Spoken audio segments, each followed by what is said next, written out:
Hello,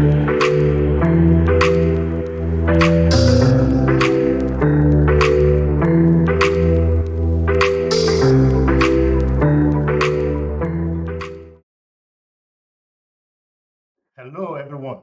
Thank you for joining this broadcast. Many people have been asking questions about faith and planning. Questions like whether making plans indicate a lack of faith. Should Christians make New Year resolutions? And does making plans even matter if we cannot control the unexpected? Shortly, you will see very clearly from the biblical point of view that it is a good thing to make plans. However, questions like this point to one thing specifically. People want to know how to balance faith with planning without allowing one to negate the other. And this is the focus of this podcast. I hope it will engage you. So I want to discuss the synergy between faith and planning and highlight how their combination can cause far greater benefit than if they operate separately.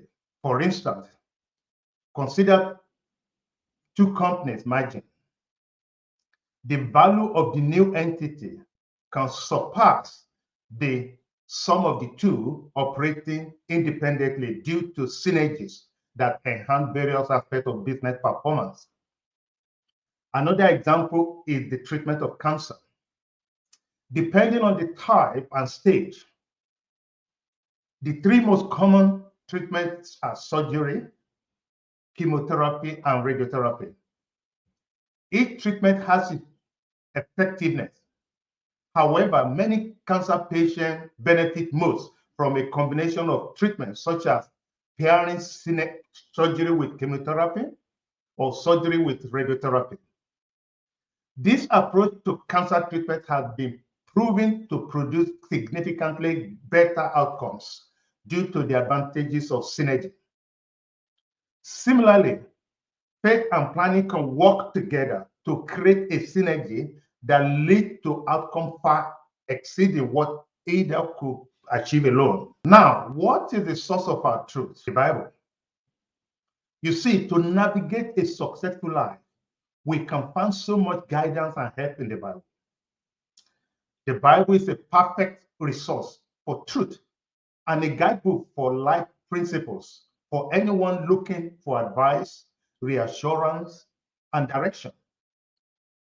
This is what 2 Timothy chapter 3, verse 16 to 17 tell us, that all scripture is God-breathed and is useful for teaching, rebuking, correcting, and training in righteousness, so that the servant of God may be thoroughly equipped for every good work.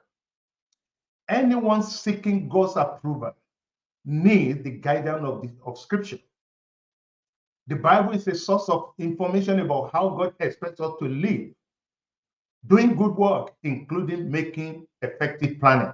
Now, speaking of planning, isn't it amazing how meticulous God is? Take the creation story in the book of Genesis, for example. God took careful steps to plan everything perfectly, making sure each element was in place before introducing the next. Like when he created the fish, first, he made the oceans and seas for them to thrive in. The same goes for animals and humanity. In Genesis chapter 1, verse 26, God says, "Let us make man in our image, in our likeness." Again, this involves a lot of thought and attention to detail. Even after Adam and Eve's choices led to sin, God still had a wonderful plan for all our salvation through Jesus. And what is really cool is that God doesn't just keep his plan to himself. He invites us to be part of them. He shared his plan to free Israel from slavery in Egypt with Moses. That is documented in Exodus chapter 3. He revealed his plan for the fall of Jericho to Joshua. And again, we can read about that in Exodus chapter 6. And he gave Noah instructions on how to build the ark that saved him and his family from flood destruction. And that one also is documented in Genesis chapter 5, chapter 10. And here is another beautiful part. God says in Jeremiah chapter 29, verse 11, "For I know the plan I have for you, declared the Lord, plan for welfare and not for evil, to give you a future and hope." Isn't it mind-blowing that God has plans for you? And these plans are not only good, they are also transformative. These are just a few of the examples confirming that God is a master and wise planner. What then can we take away from this? It shows that because we are made in the image of God, wise planning is part of our reflection of God's nature. While it is true that God is ultimately in control, He has also placed each of us in our specific roles to succeed. Even though we might not know every little detail about these specific roles, it is still wise to have smart and effective plan. Without a good plan, success can be hard to achieve. Take a look at Proverbs chapter 24, verse 3 to 4, which tell us, any enterprise is built by wise planning, becomes strong through common sense, and profit wonderfully by staying informed. The lesson from this scripture applies to all activities. And generally, it means any effort benefits from wise planning. Jesus also stressed the importance of wise planning in building a house or preparing for a battle. In Luke chapter 14, verse 28 to 31 and 21, Luke chapter 14, verse 28 and 31, in Message translation, we read, "Is there anyone here who planning to build a new house doesn't first sit down and figure the cost so you will know if you can complete it?" And in verse 31, or can you imagine a king going into battle against another king without first deciding whether it is possible with his 10,000 troops to face the 20,000 troops of the other? These two scenarios again reinforce the importance of wise and effective planning. And this is what good stewardship looks like. When we make wise plans, we are living creatively and proactively. Of course, we must trust God to meet our need, but that doesn't mean we shouldn't plan. Proverbs chapter 21, verse 5, in Message translation, also say this: careful planning puts you ahead in the long run.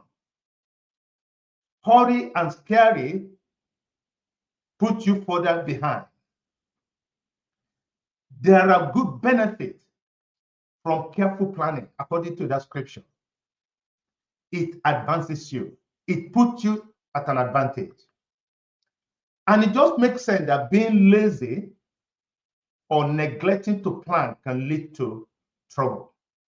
We all have dreams and desires, like finding a partner, starting a family, building friendships, landing a better job, making more money, buying a house, traveling, and many more. If you're a Christian, you probably also have spiritual goals like reading the whole Bible in a year or growing in your faith. Everyone wants results, but there is a big difference between wanting something and having a solid plan to get it. Proverbs chapter 10, verse 4 tells us, the soul of the sluggard craves and gets nothing, while the soul of the diligent is richly supplied, reminding us that laziness profits nothing, while the diligent gain wealth. So planning is a fantastic way to clarify our goals, desires, expectations. It's also the practical step we must take to turn our dreams into reality. Now, let's talk about faith and what it means. A popular verse, Hebrews chapter 11, verse 1, tells us that faith is the assurance of things hoped for, the conviction of things not seen. To put it in another way, faith helps to make our hopes or plans feel real and give us evidence of what we can't see just yet. So faith is a powerful force that turns our hopes, plans, and expectations and desires into something tangible. Having faith is more than just wishing for something. It's about taking responsibility and putting together a plan to reach the goals. It's about seeing things from God's perspective, believing in the extraordinary. When you live a life of faith, you will find yourself achieving amazing things that others might think are impossible. It is important to remember that faith and planning go hand in hand, and they are both powerful in their own right. Having faith doesn't mean you shouldn't plan, and planning doesn't negate faith. Faith helps bring our plan to life. Mark chapter 11, verse 24 reminds us that everything you ask for in prayer will be yours if you only have faith. The reason why you asked in the beginning is because you haven't got it. And Bible just is telling us now that if you have faith, if only you have faith, everything you ask for in prayer will be yours. And Proverbs chapter 16, verse 3 encourages us to share our plans with the Lord, and we will succeed. What an amazing encouragement here, that if you can share your plan with the Lord, Bible promises that you will succeed. By combining faith and planning, you can achieve greater results together. And it is such a powerful synergy. Faith and planning. Let's take a moment to talk about Nehemiah, a model of synergy between faith and planning. Nehemiah wasn't a priest or a prophet. He was just an ordinary guy who stepped up to lead the effort to rebuild Jerusalem. What is inspiring about him is how the synergy between his faith and his thoughtful planning led to great success. He had a strong desire to restore the city where his ancestors were buried. And we read that in Nehemiah chapter 2, verse 5. This is what we read. Then I prayed to the God of heaven, and I answered the king. If it pleases the king, and if your servant have found favor in his sight, let him send me to the city in Judah, where my ancestors are buried, so that I can rebuild it. Nehemiah started by committing his plan to God through prayer and holding tight to his faith. He then approached the patient king he worked for with his ideas and prepared to answer all the king's questions. His goals were well thought out, including a clear timeline, which we find in Nehemiah chapter 2, verse 6. He mapped out how to safely navigate through enemy territories. And that also, we find that in Nehemiah chapter 2, verse 7. He assessed the building resources needed. He created a solid breathing strategy. And he assigned workers to the tasks necessary. You see, Nehemiah's strong faith in God drove his belief that he could succeed. The blend of his faith and plan provoked great success in reforming the city, religiously and economically. Now, coming to the end of this episode, every January, millions of people set New Year resolutions, hoping to make real changes in their life. Here are some examples. This is the year I will lose weight, some will say. Some other people will say, I am finally going to save more money.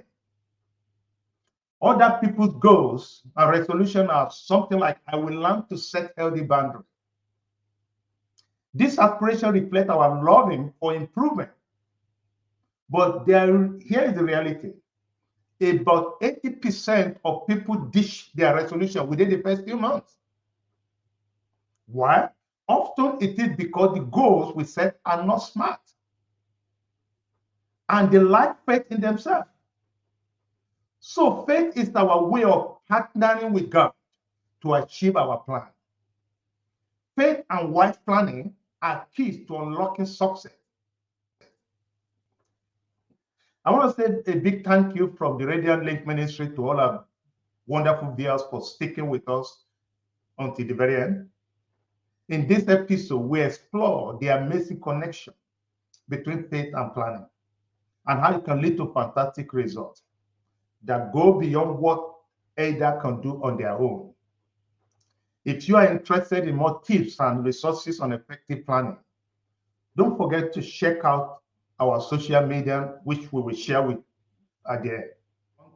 Until next time, sending you a lot of positive vibe and blessing.